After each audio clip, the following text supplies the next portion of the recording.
The story of Dredge truly begins an unknown time ago with the events in Devil's Spine. Underneath the great ancient lighthouse, there are paintings revealing the rise and fall of a civilization. A great beacon of light is shown repelling a tentacled figure emerging from the sea. On the right wall, a volcanic eruption tears through a lighthouse. Monstrous shapes devour people as buildings turn to ruin. However, we know that sometime after this, the Silver and Crimson Book, the Book of the Deep, the one that brought the tentacled figure to the surface, was buried in a casket behind Great Marrow to keep the creature at bay, binding it to the bottom of the ocean. Fast forward to early 1927, and we learn about a fisherman and his new wife, Julie.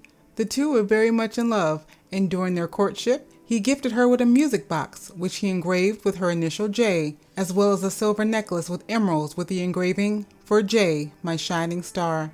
5 months prior to their wedding, he proposed to her with a jewel-encrusted ring, and a month later, his mother died and Julie inherited a pocket watch as part of her estate. On August 20th of 1927, the newlyweds were sailing around Greater Marrow. Prior to their voyage, he renamed the boat to Julie in a renaming ceremony that he took quite seriously and got rid of any item on board that held the old name, Ocean's Riches. However, Julie secretly kept a keychain with the old name of the boat, which ultimately brought bad luck to the vessel, as on the next day, they ran into some rocks that seemed to appear out of nowhere. Some items were lost overboard, but nothing truly important. A few weeks later, he installed dredging equipment and, on a venture, one day hauled up a casket from the sea floor.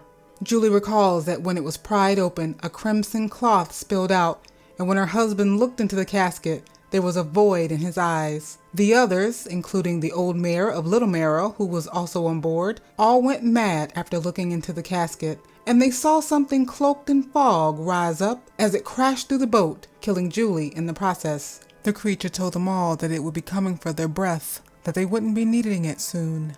Those who survived the wreckage washed up on shore and witnessed the fisherman still holding on to the Silver and Crimson Book. They all begged him to throw the book back into the sea, when they realized that the fog that was now cloaking the land was also cloaking the creature, and they can feel its evil radiating. Meanwhile, the lighthouse keeper observed everything that happened, and then the crew all disappeared. Prior to his disappearance, the old mayor, however, in his fear and madness, began tossing people's belongings into the sea, screaming, "Throw it back!" as he wanted to get rid of any item that could possibly be tied to the entity that was unleashed into the world. The opening of the casket was also the exact moment that the fisherman's consciousness split and created the collector, who then took over his body. Shortly after dredging up the book, the dark basalt columns rose up from the earth and settled onto the land. The columns hum with energy and have glowing red symbols, which are the same symbols written inside the Book of the Deep. The fisherman, now the collector, settled on Blackstone Isle as he was drawn to the energy of the dark basalt columns on the perimeter of the isle. When someone touches these glowing red symbols, they are given a vision of past events that occurred in the area, of how evil took over the waters.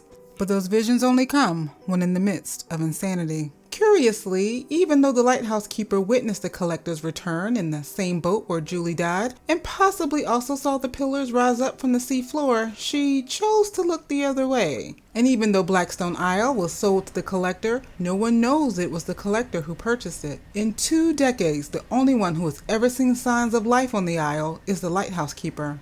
It's likely that due to her witnessing the evil being released, and therefore her being connected to it all, that she was somehow affected in such a way that she can see and remember things that others seem oblivious to. Along with the creature, other evils also came out of the fog. Massive, violent, and destructive creatures began inhabiting the waters of all areas.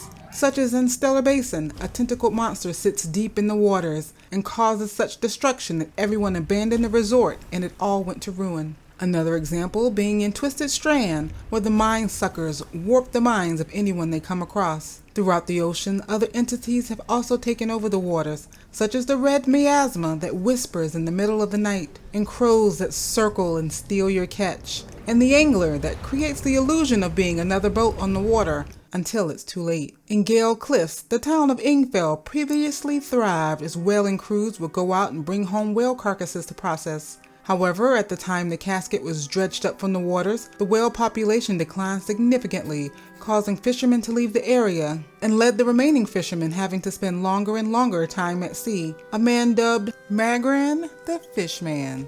because he developed an unhealthy attachment to the sea after all of his time out on the waters. He discovered a scroll that told him how to become immortal by eating the mutated fish before he destroyed the nets and the boats of the other fishermen and disappeared completely. Over the 2 decades since the casket was raised, it also appears that a cult of disciples have formed in an effort to play a role in hopes to resurrect Cthulhu. Exploring the smaller islands, you may run across 4 robed figures who each ask for 3 sacrifices from the sea to satisfy their hunger.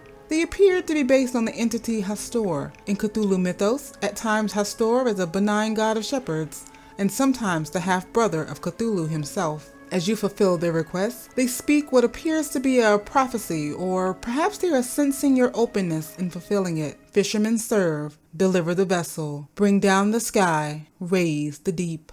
Over in Devil's Spine, before the fanatic became the fanatic that he did, that same scroll that was found by Fisherman Magrin was found by the fanatic. He learned about an incomprehensible door and twisted fish that have flesh that are the closest thing to opening that door. Over the years, there has been black ooze found slithering through the oceans. This ooze has led to the aberrated fish that are found all over the sea. Occasionally, it infects the fish, and this is likely what leads to their deformities. Once infected, the fish never turn to rot, giving them an unnaturally long life. But despite these fish being grotesque, they are considered more valuable than the regular fish, which may be due, at least in part, to the belief that they hold special powers. Over the years, the fanatic has been committed to the scroll and his duties as the herald of the purge, and later looks forward to passing on his duties to the next to fulfill the prophecy. Which leads us to present day, as well as you subscribing to the channel if you appreciate a good deep dive into games. But one mystery still remains. Where has the fisherman been for the past 20 years?